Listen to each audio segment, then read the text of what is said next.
So the other day, I'm sitting in the cafeteria. But then, as I look out the window, I see something that catches my attention. There's a boy and a girl walking towards the cafeteria. And there's just something about their smile that tells me they are more than just friends. As the boy approaches the cafeteria, he opens the cafeteria door for the girl like a true gentleman. He helps her to get her food, and then eventually he pulls down the chair for her to sit down at the table across to where I'm sitting.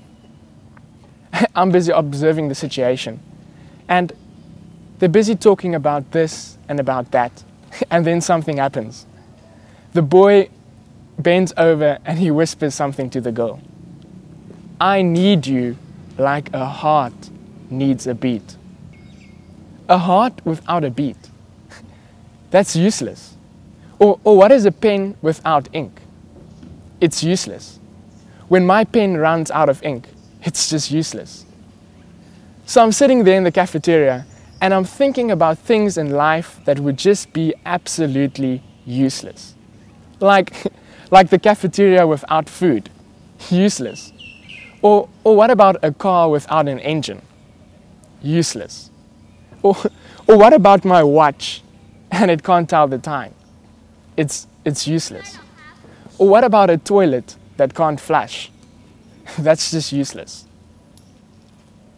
But then as I look out the window, I see something. In the distance, I can see a tree.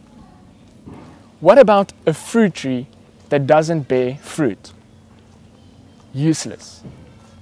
And this reminded me of a piece in the Bible that's found in Mark chapter 11, verse 12 and 13. Now the next day, when they had come out from Bethany, he, this is speaking about Jesus, was hungry. And seeing from afar a fig tree having leaves, he went to see if perhaps he would find something on it. When he came to it, he found nothing but leaves, for it was not the season for figs. So Jesus and his disciples, they're busy walking in the morning, and Jesus is hungry. He hasn't had breakfast yet. And in the distance, he can see a tree. And the tree is full of leaves. The tree looks so nice from far, but actually, the tree is far from nice. When Jesus approaches the tree, he looks for fruit, but nothing, only leaves. The fruit of the fig tree makes its appearance before the leaves. Therefore, a fig tree that's full of leaves gives a person the expectation that there might be fruit.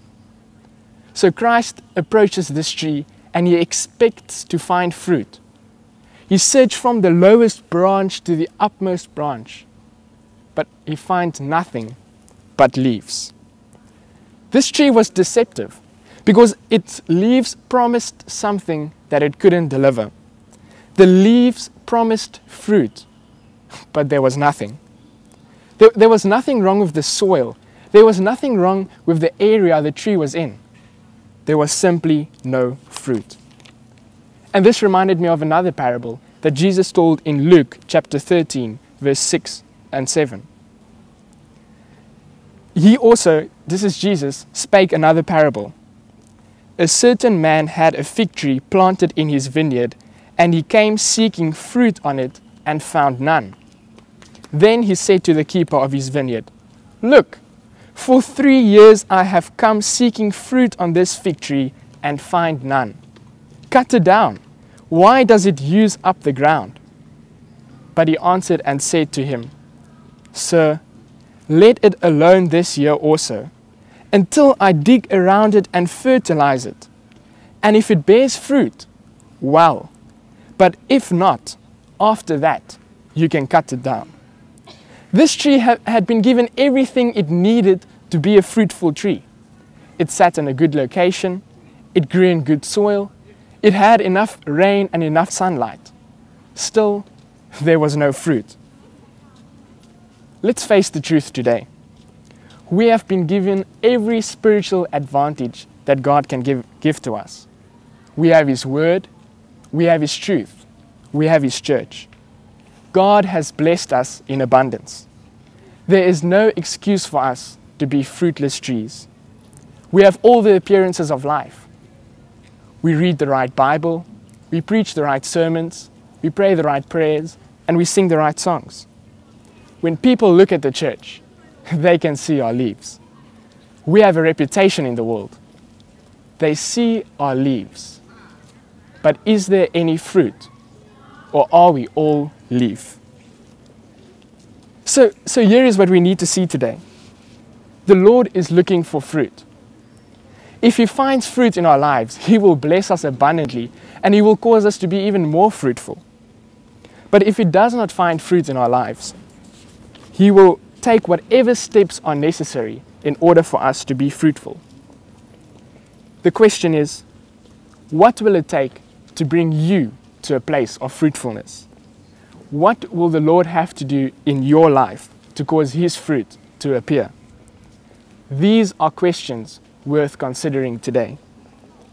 One of my favorite authors wrote the following piece and said, "How many years have we been in the Lord's garden? And what profit have we brought to the Master? How are we meeting the inspecting eye of God? Are we increasing in reverence, love, humility, confidence in God? Do we cherish gratitude for all His mercies? Are we seeking to bless those around us? Do we manifest the Spirit of Jesus in our families? Are we teaching His word to our children and making known to them the wonderful works of God? The Christian must represent Jesus by both being good and doing good.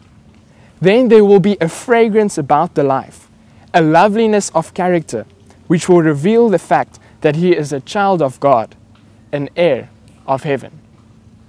So today, you are the fig tree, and God is coming to you to look for fruit. And what will you find? Maybe God is looking at your life and He's saying, maybe it's time to cut him down. He's had the truth for 30 years, but still there's no fruit.